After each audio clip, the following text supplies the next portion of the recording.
సంగారెడ్డి జిల్లా పటాన్చెరు నియోజకవర్గంలోని గుమ్మడిదల మండల కేంద్రంలో రైతులు గ్రామస్తులు వినూత్న నిరసనకు దిగారు. బర్రెలు గొర్రెలతో డంపింగ్ యార్డుకు వ్యతిరేకంగా నినాదాలు చేశారు. బర్రెలు గొర్రెలపై డంపింగ్ యార్డ్ వద్దు, మా కడుపులు కొట్టొద్దు అంటూ స్లోగన్స్ వ్రాసి వినూత్న రీతిలో ర్యాలీ నిర్వహించారు. రైతు ఐక్య కార్యాచరణ సమితి ఆధ్వర్యంలో స్వచ్ఛందంగా రైతులు గ్రామస్తులు ర్యాలీ తీశారు.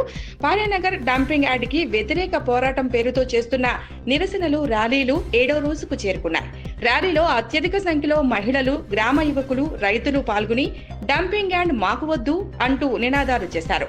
డంపింగ్ యార్డ్ వల్ల రైతులకు, అటవీలోని వన్యప్రాణులకు తీవ్ర నష్టం అంటూ నిరసన వ్యక్తం చేశారు. భవిష్యత్ తరాలను కాపాడాలని, డంపింగ్ యార్డ్ వల్ల తమ పిల్లల భవిష్యత్తును కోల్పోతామన్నారు. లోక్ సత్తా ఉద్యమ సంస్థ ఆధ్వర్యంలో ఏకవాక్య తీర్మానం పేరుతో డంపింగ్ యార్డ్కి వ్యతిరేకంగా పోస్టల్ బాక్స్ ఏర్పాటు చేశారు.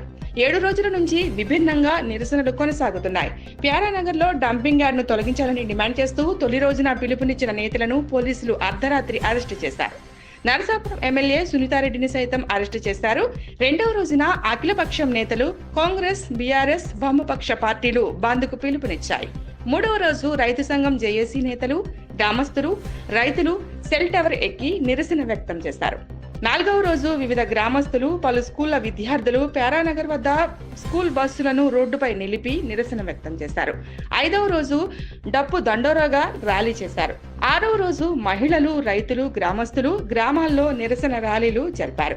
తాజాగా 7వ రోజు బర్రెలు గొర్రెలతో నిరసన ర్యాలీతో ప్యారానగర్ అట్టుడికిపోయింది. ప్రభుత్వం ఈ వ్యవహారంపై స్పందించాలని గ్రామస్తులు డిమాండ్ చేస్తున్నారు.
మండే